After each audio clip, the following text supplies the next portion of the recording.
So that's part of the picture as we start this day in Canada. Those 5 confirmed cases in 2 provinces. But as we pull up a map, we see some 850 travelers, Dr. Bogoch, from those African nations that Canada has highlighted in isolation and undergoing testing. That's the picture in Canada this hour. What are you expecting we're going to see over the course even of today?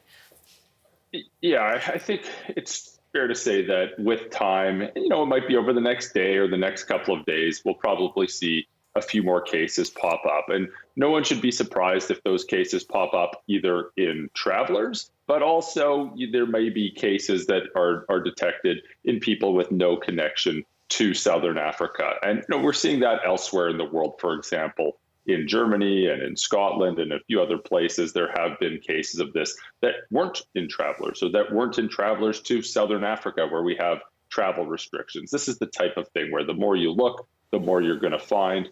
And it seems like it's dispersed. It's elsewhere in the world on several continents, very far from the site of perhaps origin in Southern Africa. And interestingly, something else, I'm looking for your perspective on some of the new breaking headlines. This continues to be something that is evolving quickly. We just heard from health officials in the Netherlands, for example, this morning, Dr. Bogoch, that the Omicron variant they had detected well before flights coming into that country from South Africa. I mean, what does that tell us? That it's been widely circulating before we knew about it? Yeah, it's interesting, Heather. I went back to our chat from earlier this week and listened to it again. And we were discussing just that this didn't happen overnight, that this takes weeks or sometimes months to develop. And that's the challenging part of very transmissible respiratory viral infections, is by the time you detect them in one area, they're likely not in that area anymore and can be very, very far away from that site of origin.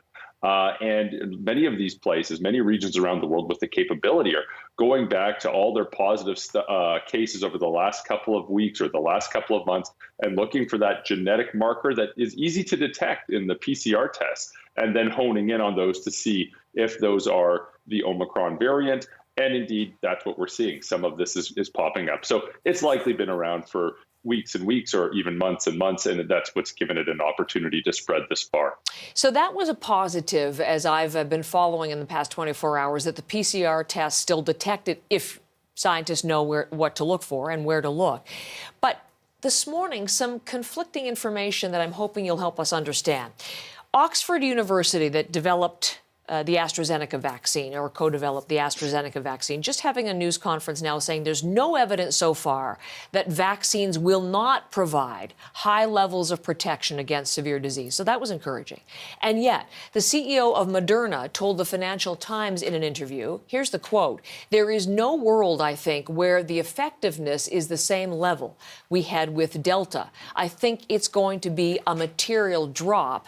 And then went on to say, all the scientists I've talked to are like, this is not going to be good. How do you sort that out for us? Well, for starters, Heather, I don't want to hear from a vaccine company CEO about the effectiveness of the vaccines. I want to hear from the scientists doing the actual studies, what they think and what they're seeing. These are answerable questions, and we will have the answers to this in the days and in the weeks ahead. And it's extremely important to get this right. I'm speculating, so it's very important to note that this is pure speculation, but it would be extremely unusual for a variant to emerge that completely erases the protective immunity of vaccines. It might chip away at some of the effectiveness, but it would be extremely unusual that our vaccines and our vaccine programs are now rendered useless. So, in the days ahead, we might see some headlines of some early laboratory studies that are quantifying an antibody response and perhaps chipping away at that. But, we also have to remember that there are multiple branches to our immune system, including the antibody or B cell response, but also something called T cells or humoral immunity, or cell-mediated immunity, pardon me. And that's very important as well. What I'm trying to say is the immune system is very complicated. We're going to hear some laboratory studies. We'll hear about some real world studies.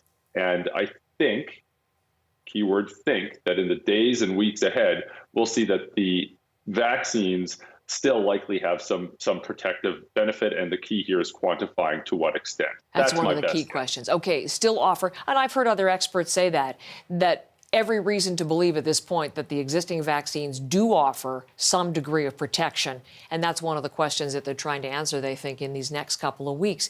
So then how would you characterize this moment? I mean, we heard from the U.S. president yesterday, Dr. Bogoch, that he said it's a cause for concern, not a cause for panic.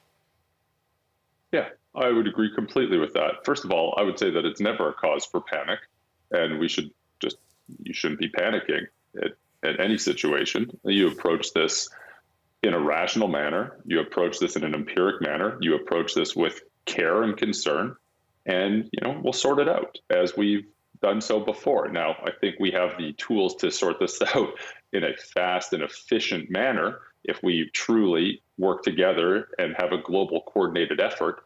Or we could do it in a haphazard manner if we work together as if we don't work together and do this as individual countries or individual regions. But there are the tools on the planet to answer these questions very, very quickly. And in fact, some of those tools are the reason why we even know this exists in the first place, right? Behind the scenes are some very, very smart virologists and very good virology networks. And we had some very strong African scientists in South Africa and in Botswana that raised the red flag. They identified this and they shared this with the world in real time. I mean, so there are systems that are working behind the scenes. And if we continue to work with those existing systems that have a coordinated global response, we can answer these questions quickly. In terms of response from within Canada, something we heard from Ontario's Chief Medical Officer of Health yesterday, as a province dealing with confirmed cases now, that we should expect, likely by the end of the week, changes to the boosting regimen or the third shot strategy. What do you think is prudent there as far as vaccinating and getting third doses out? Do you expect changes, for example, UK's broadening it out to everybody? A lot of people are talking about changing their vaccination strategy. What should Canada do? Well, I think in all fairness, there's decent evidence from around the world that we can't ignore about some of the waning immunity and waning protection of these vaccines. It's really waning toward reinfection. There's much less emphasis on waning toward severe infection, but there's a bit of that as well, especially in the older cohorts. I mean, but of course, in Canada, we did things a bit differently. We separated the doses by a couple of months, sometimes even a bit longer in many people, and that provides us with better protection. So yes, you can't ignore the global data, but we also have to really focus on the Canadian data, which is very good. And if we look at the Canadian data, I think it makes a lot of sense to expand eligibility to third doses to the 50-year-old and up crowd. I think that would make sense, and I wouldn't be surprised if we hear announcements in various provinces this week to suggest that. And quite frankly, that's great for the Delta variant, and that will really help. Does it help with Omicron? Probably. It probably does. We just don't know, but it's not going to hurt. And I think an approach like that, rather than saying, you know what, everyone is eligible for a third dose regardless, I think this data-driven, gradual expansion of eligibility does a couple of things. Number one, it is data-driven based on good Canadian data. Number two, it also aligns with the World Health Organization's request for a moratorium on widespread community-based third doses, at least before 2022. And I think that's a reasonable thing to do, especially in the context of variants of concern emerging overseas. All simultaneous with this, we have to be supporting the COVAX program. We have to be doing this simultaneously. I mean, how can you have a variant emerge probably somewhere in Southern Africa and then just ignore this altogether? So I think we can and should be doing things simultaneously while adhering to WHO requests, but also caring for the Canadian population.